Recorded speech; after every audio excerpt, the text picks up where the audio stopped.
അതാണ് ഇതിപ്പോ അല്ല ഇതിനിടയ്ക്ക് ഒരു കാര്യം പറയട്ടെ. അഖിൽ അങ്ങനെ പറഞ്ഞപ്പോൾ ഇതിനകത്തുള്ള കണ്ടസ്റ്റന്റ് ഒക്കെ അഖിലിന് എതിരെ നിന്നു. പക്ഷെ അത് അഖിൽ പറഞ്ഞത് തെളിവാണെന്നുള്ളത് കറക്റ്റ് ആണ്. അതിൽ പറയുന്നുണ്ടായിരുന്നു ഇതിൽ അപ്പോൾ കുറച്ച് കണ്ടസ്റ്റൻസ് ഒക്കെ പറഞ്ഞു അതിൽ പോകുന്ന എല്ലാ പെണ്ണുങ്ങളും അങ്ങനെയാണെന്നാണോ, അപ്പൊ അങ്ങനെ പറയപ്പെടുള്ളൂ എന്ന്. പക്ഷേ അങ്ങനെ അല്ലാന്നും പുള്ളിക്കാരൻ ക്ലിയർ, ഇതിൽ കുറച്ച് ആൾക്കാരോട് എന്ന് പറഞ്ഞാൽ അത്രയും പബ്ലിക് ഫിഗർ അല്ലാത്ത കുറച്ച് പേരോടൊന്ന് പുള്ളിക്കാരൻ ക്ലിയർലി. അപ്പോൾ ഞാൻ ചോദിക്കട്ടെ, ഹേമ കമ്മീഷനിൽ വന്നിരിക്കുന്നത് രാത്രി കാലഘട്ടങ്ങളിൽ നടന്മാരും സംവിധായകരും പ്രൊഡക്ഷൻ കൺട്രോളേഴ്സൊക്കെ വാതിലിൽ മുട്ടുന്നുണ്ട്. അതുപോലെ തന്നെ അവർക്ക് വേറെ നിവൃത്തി ഇല്ലാത്തതുകൊണ്ടാണ് പീഡനത്തിന് ഇരയാവുന്നത്. വാതിലിൽ മുട്ടുമ്പോൾ ഇത് കേൾക്കുമ്പോൾ തന്നെ ഇറിറ്റേഷൻ തോന്നുന്ന ഒരു കാര്യമാണ്. ഈ പറയുമ്പോൾ വലിയ പതിവ്രത ചമഞ്ഞിരുന്ന് സംസാരിക്കുമ്പോൾ ഈ ഒരു സാധനം കയ്യിലുണ്ട്, ഓർക്കണം. ഈ വാതിലിൽ മുട്ടുമ്പോൾ വളരെ 5 മിനിറ്റിനുള്ളിൽ ഫ്രണ്ടിൽ വേറെ ഒന്നും വേണ്ട, ജസ്റ്റ് ഒരു പോലീസ് സ്റ്റേഷനിൽ വിളിച്ചിട്ട് ഞാൻ ഇന്ന ലൊക്കേഷനിലുണ്ട്, ഞാൻ ഇന്ന ആവശ്യത്തിന് വേണ്ടിയിട്ട് വന്നതാണ്, എന്നെ ഇങ്ങനെ ടോർച്ചർ ചെയ്യുന്നു എന്ന് പറയാം. അല്ല, അവരന്നേരം അവരുടെ ചാൻസ് നഷ്ടപ്പെട്ടാലോ അല്ലെങ്കിൽ അവർക്ക് നാണക്കേട് ഉണ്ടായാലോ എന്നുള്ളതാണ് അത് പറയുന്നത്. അതെ, അത് പറയുന്നത് ഹേമ കമ്മീഷനിലെ റിപ്പോർട്ടാണ്, ആൾക്കാർ ആരാന്നൊന്നും പറഞ്ഞിട്ടില്ല.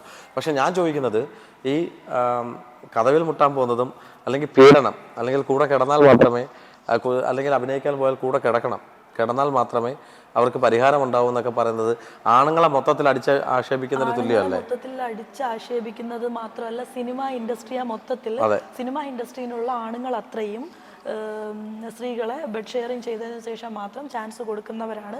അത് മാത്രമല്ല, എൻ്റെ മോളുടെ പ്രായം തൊട്ടുള്ള 10 വയസ്സായുള്ള കുട്ടികൾ ഒരുപാട് ഇൻഡസ്ട്രിയിലുണ്ട്. അപ്പൊ ഈ പൊടി മക്കളെ തൊട്ട് ഈ പറഞ്ഞു വരുന്ന ഇപ്പൊ അതുപോലെ ബാലതാരങ്ങളായിട്ട് ഇപ്പോൾ 18-17 വയസ്സായ കുറച്ച് പെൺപിള്ളേരുണ്ട്, ഇത്തിരി സൈസൊക്കെ വെച്ച് വരുന്ന ടീനേജിലേക്ക് വരുന്ന, ടീനേജ് കഴിഞ്ഞ് വരുന്ന കുട്ടികളുണ്ട്. അപ്പോൾ ഇവരെ എല്ലാവരും ഈ പറഞ്ഞു വരുന്ന, അവർക്ക് ഭാവിയുണ്ട്. അപ്പോൾ പറഞ്ഞു വരുമ്പോൾ എല്ലാ ലേഡീസിനെ മൊത്തത്തിൽ 5 വയസ്സ് തുടങ്ങി 50 വയസ്സ് വരെയുള്ള എല്ലാവരും ഈ ഇൻഡസ്ട്രിയിൽ സേഫ് അല്ലെന്നാണ് അവർ പറയുന്നത്. അങ്ങനെ പറയുമ്പോൾ ഇപ്പോൾ ഫോർ എക്സാമ്പിൾ അനീഷ് എന്നെ ഒരു മൂവി ചെയ്യാനായിട്ട് വിളിച്ചു. ഓക്കെ, വിളിക്കുമ്പോൾ അനീഷ് ആദ്യം, എനിക്കിപ്പോൾ ഒരു 1 മന്തിനുള്ളിൽ ഒരു ഇൻസിഡൻറ്റ് ഉണ്ടായതാണ്. ചെന്നൈയിൽ ഒരു മൂവിയുടെ കാര്യത്തിന് വിളിച്ചിട്ട് എല്ലാം പറഞ്ഞ് ഈ മാസം 28-ാം തീയതി കയറാൻ പറഞ്ഞതാ. ഈ മാസം 28-ാം തീയതി ഞാനും എൻ്റെ പേഴ്സണൽ മേക്കപ്പ് ആർട്ടിസ്റ്റും കൂടെ പോകാൻ നിന്നതാണ്. അപ്പോൾ 8 ദിവസം ഷൂട്ടുണ്ട്.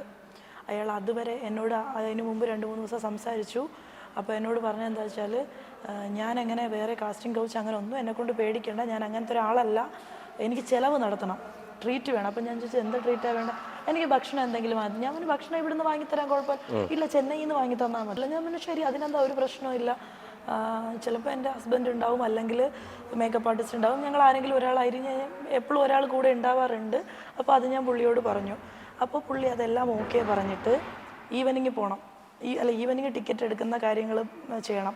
അപ്പോൾ ഒരു 4 മണിയൊക്കെ ആയപ്പോൾ എനിക്ക് മെസ്സേജ് ചെയ്യാണ്, 8 ദിവസമുള്ളതിൽ ഒരു 2 ദിവസമെങ്കിലും എൻ്റെ കൂടെ റൂമിൽ വരണം, ഞാനും സെയിം ലൊക്കേഷനിലായിരിക്കും ഉള്ളത്, എനിക്ക് 2 ദിവസം ബെഡ് ഷെയർ വേണം, കൂടെ കിടക്കണം,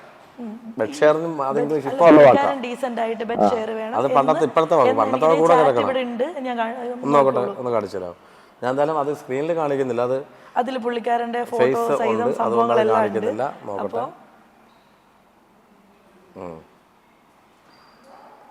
അപ്പോൾ ഇട്ടിട്ടുണ്ടല്ലോ, ഞാൻ ഇട്ടിട്ടില്ലല്ലോ. അല്ല പുള്ളിക്കാരൻ, ഞാൻ ലാസ്റ്റ് കൊടുത്ത റിപ്ലൈ എന്താണ്, ഞാൻ കാണിക്കുന്നില്ല, ഞാൻ കാണുന്ന ഈ മഹാനെ അങ്ങോട്ടേക്ക് കാണിക്കുന്നില്ല, ലോക്ക് ചെയ്തേക്കാം.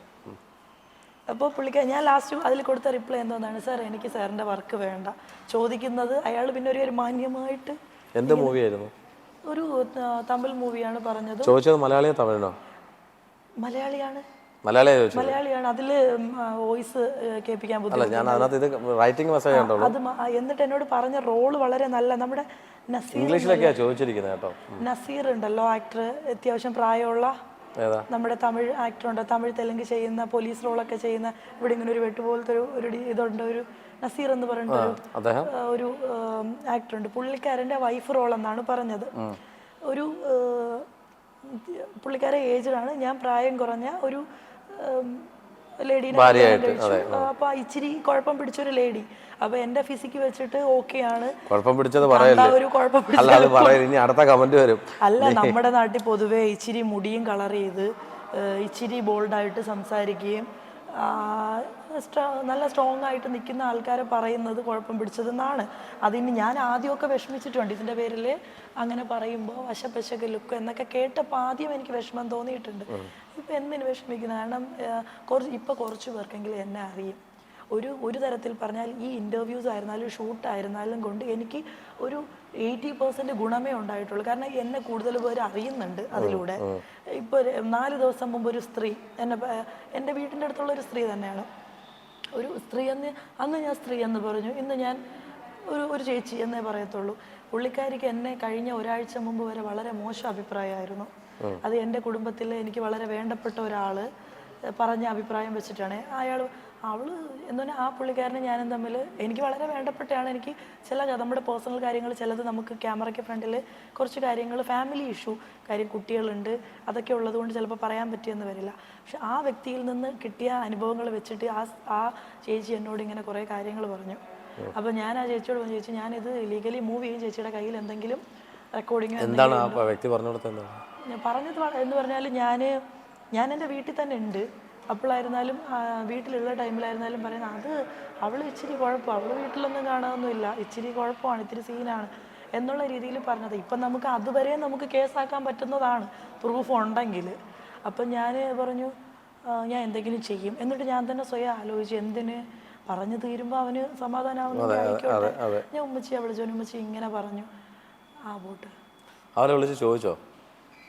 ഞാൻ ഇന്ന് രാവിലെ ചോദിച്ചു. ഇന്ന് രാവിലെ ഞാൻ ഇങ്ങോട്ട് വരാൻ ക്ലിനിക്കിൽ കയറുന്ന ടൈമിൽ ഞാൻ പോകുന്ന റോഡ് സൈഡിൽ വെച്ചിട്ട് പുള്ളിക്കാരനെ ഞാൻ വിളിച്ച് അവിടെ നിർത്തി ഞാൻ ചോദിച്ചു, ഇങ്ങനെ ഒരു സ്റ്റേറ്റ്മെൻ്റ് ഉണ്ടല്ലോ, അതിൻ്റെ റെക്കോർഡിംഗ് ഉണ്ട്, ഞാൻ എൻ്റെ കയ്യിൽ ഇരിപ്പുണ്ട് എന്ന് പറഞ്ഞ് ഞാൻ ചോദിച്ചപ്പോൾ പുള്ളിക്കാരൻ ഞാൻ അങ്ങനെ പറഞ്ഞിട്ടില്ല, രണ്ടാമത് ഞാൻ റെക്കോർഡിംഗ് കേൾപ്പിച്ചുതരാം, അത് മദ്യലഹരിയിൽ ഞാൻ ഒരു വ്യക്തിയോട് ഫോണിൽ പറഞ്ഞതല്ല, മദ്യലഹരിയിൽ ഞാൻ സ്വയം പറഞ്ഞു പോയതാണ്, ഫോണിലല്ല. സ്വയം പറഞ്ഞ മദ്യം കുടിച്ച് സ്വയം ഇങ്ങനെ പറഞ്ഞതാണ് പറഞ്ഞു. അപ്പം ഞാൻ പറഞ്ഞു ശരി ഓക്കെ ആയിക്കോട്ടെ. അപ്പം എനിക്ക് വേറൊന്നും പറയാനില്ല, ഞാനൊരു സ്ത്രീയാണ് എന്ന് പറഞ്ഞു. അമ്മയാണ് അല്ല ഇങ്ങനെ അമ്മയാണ് എന്ന് പറഞ്ഞാൽ വെരി ഫ്രാങ്ക് ഞാൻ പറയാം, അവൻ്റെ ഭാര്യയായിരുന്നു ഞാൻ, എൻ്റെ എക്സ് ഹസ്ബൻഡാണ് ഇങ്ങനെ പറഞ്ഞത്. അപ്പോൾ പുള്ളിക്കാരൻ പല ആൾക്കാരുടെ അടുത്തും പറയുന്നുണ്ട്. അത് കേട്ടപ്പം പുള്ളിയുടെ മക്കളല്ലേ ഇപ്പോൾ കൂടുതൽ ആണ്. അപ്പോൾ എനിക്കത് കേട്ടോ എനിക്ക് സത്യം പറഞ്ഞാൽ നല്ല വിഷമം തോന്നി. അത് കേട്ടപ്പോൾ ഒരുപാട് വിഷമം തോന്നി. അപ്പം ഹസ്ബൻഡാണ് പറഞ്ഞുണ്ടാക്കിയത്, എക്സ് ഹസ്ബൻഡ് തന്നെ പറയാൻ പറ്റും. ഒരു കാലത്ത് ഞാൻ ഒരുപാട് റെസ്പെക്ട് ചെയ്തിരുന്നു. എന്നെ ഇങ്ങോട്ടും ഞാനെന്ന് വെച്ചാൽ ഞാൻ എൻ്റെ വീട്ടിൽ പോകുന്ന സമയത്ത് ഞാൻ ഇട്ടിരുന്ന ഡ്രസ്സ് സ്മെല്ല് മാറാണ്ട് അത് കൊടുക്കണം, അടുത്ത് വെച്ച് കിടക്കണം. അങ്ങനെ നീ പോണെങ്കിൽ ആ ഉടുപ്പ് തന്നിട്ട് പോകണം, എനിക്ക് എൻ്റെ അടുത്ത് വെച്ച് കിടക്കാം എന്ന് പറഞ്ഞ വ്യക്തിയാണ്. ഇപ്പൊ കഴിഞ്ഞ ആഴ്ച ഞാൻ എന്നെ തലയെ കെട്ടി വെച്ചെന്ന് എന്നൊക്കെ പറയുന്നത്. പക്ഷെ ഈ ഇന്റർവ്യൂ കാണുന്നവർക്ക് ആ ഏരിയക്കാർക്ക് അത്രയും അറിയാം എന്തുവാണ്. അവസാനം കുറച്ച് ഇഷ്യൂ വന്നിട്ട് കല്യാണം വേണ്ട എന്നൊക്കെ പറഞ്ഞു നമ്മൾ. അങ്ങനെ പറയുമ്പോൾ ഈ പുള്ളിക്കാരൻ തന്നെയാണ് അയ്യോ അവളില്ലാണ്ട് പറ്റൂല എന്നൊക്കെ പറഞ്ഞൊക്കെ നിന്നത്. പക്ഷെ ഇപ്പം ഇങ്ങനെയൊക്കെ സ്വയം ജയിക്കാൻ വേണ്ടി എന്തും പറയാം. അത് ജീവിതത്തിൽ അങ്ങനെ തന്നെ ആയിരിക്കും.